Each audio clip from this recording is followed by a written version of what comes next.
compartilhando meu drama pessoal com esperança de que você me entenda.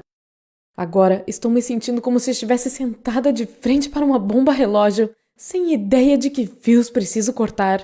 Não é exagero, tenho apenas 3 dias para decidir o destino de 2 pessoas, o meu e o do meu doce bebezinho. Agora estou com 20 anos. Há cerca de 1 ano e meio descobri que estava grávida. Na época, isso foi um choque para mim.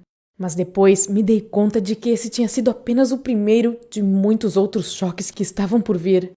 Eu queria nunca mais precisar falar sobre o pai do meu filho. Só de pensar na forma como aquele idiota ficou famoso na internet, meu sangue ferve. Mas o fato é que meu namorado e pai do meu filho deu no pé assim que soube que eu estava grávida. Ele disse que o filho não era dele e sumiu, sem nem esperar para fazer um teste de paternidade, me deixando completamente sozinha. Meus pais não são do tipo que carregariam o fardo de cuidar de uma mãe solteira com um filho pequeno. Eles me disseram, na lata, que eu não estava pronta para ser mãe, que eu não conseguiria terminar a faculdade por causa da gravidez e que sem os estudos eu jamais encontraria um bom emprego e passaria a vida inteira lutando contra a pobreza. E vai por mim, meus pais entendiam muito sobre pobreza, pois nunca conseguiram escapar dela. Sim, na minha cabeça eu sabia que meus pais tinham razão, mas lá no fundo do meu coração eu não conseguia afastar o pensamento de que eles estavam errados.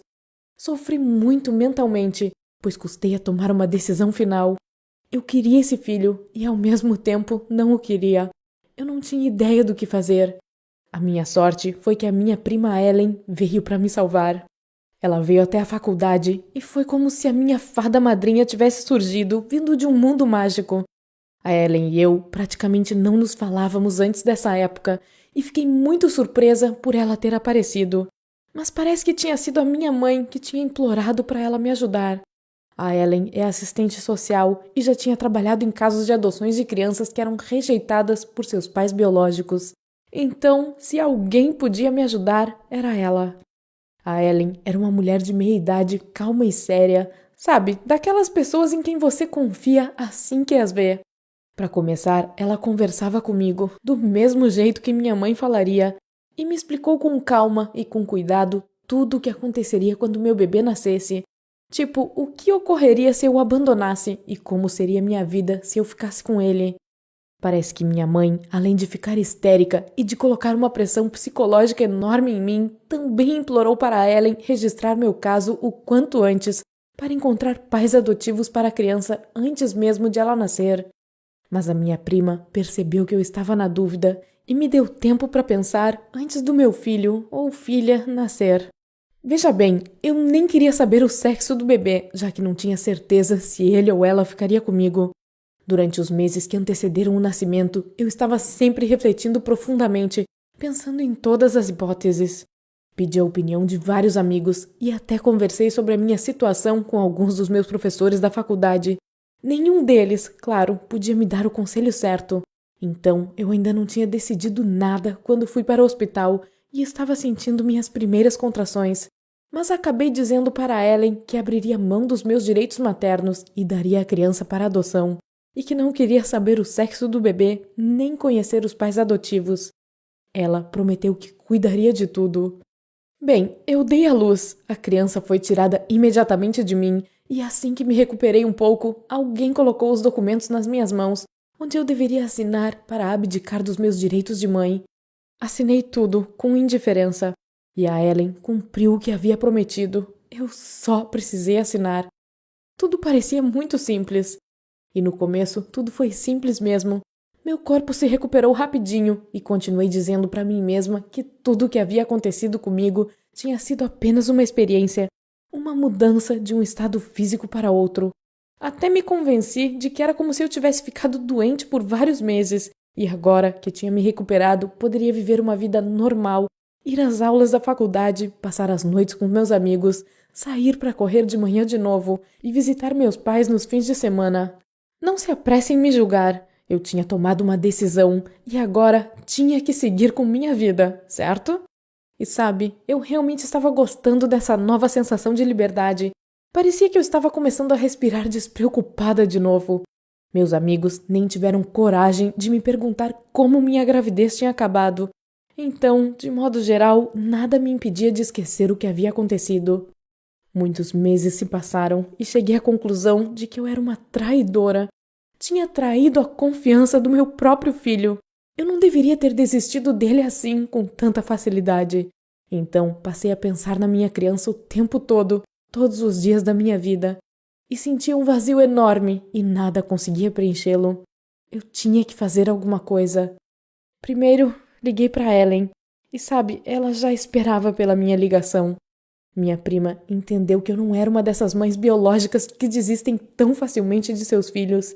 E embora tudo isso fosse contra a ética profissional dela, ela encontrou uma brecha que poderia me ajudar a ter meu bebê de volta. De acordo com as leis do estado de Rhode Island, nos Estados Unidos, que é onde eu moro, ainda dava tempo de mudar de ideia e reaver meus direitos maternos. Minha prima também me deu o endereço das pessoas que haviam adotado meu bebê, embora não pudesse ter feito isso. Ela me disse que estava quebrando as regras por um único motivo. Eu só tinha 2 semanas para anular o documento que autorizava a adoção. O tempo estava passando rápido. Primeiro entrei em pânico. Depois corri para a cidade vizinha, onde, de acordo com as informações da minha prima, os pais adotivos moravam. Eu não tinha me preparado para aquela visita e tinha decidido não avisá-los que estava indo lá. Eu não queria dar tempo para que eles mudassem de cidade ou chamassem um advogado para estar junto. Além disso, eu nem tinha certeza se teria coragem de ir até a casa deles e contar quem eu era. Sim, eu queria mesmo ter meu filho de volta, mas não conseguiria suportar o pensamento de que essas pessoas poderiam me tratar mal ou me chamar de traidora. Eu chorava toda vez que pensava nisso.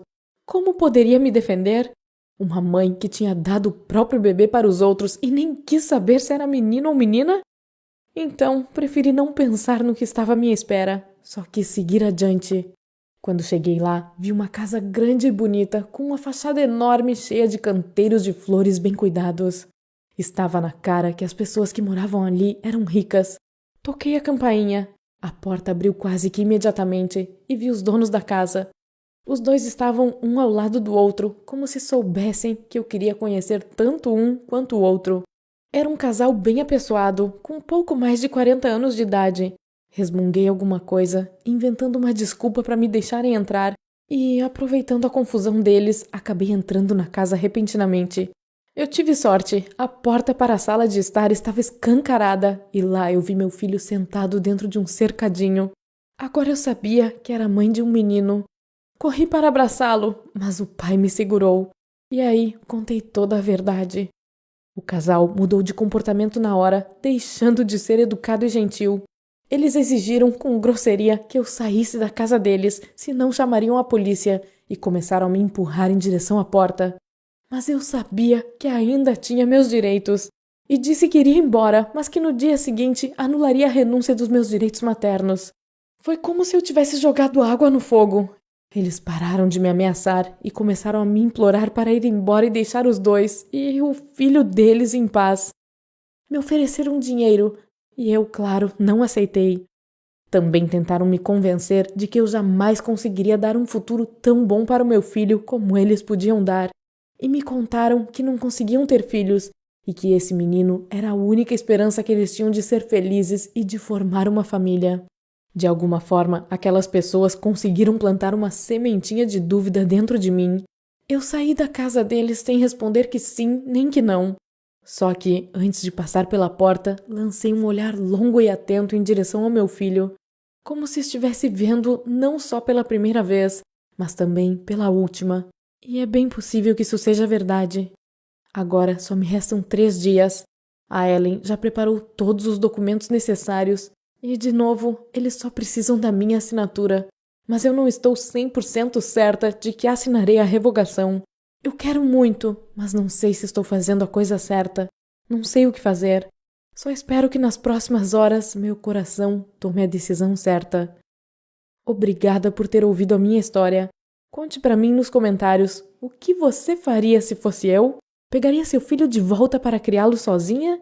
Ou o deixaria com pessoas boas, decentes e ricas, mesmo não sendo a verdadeira família dele?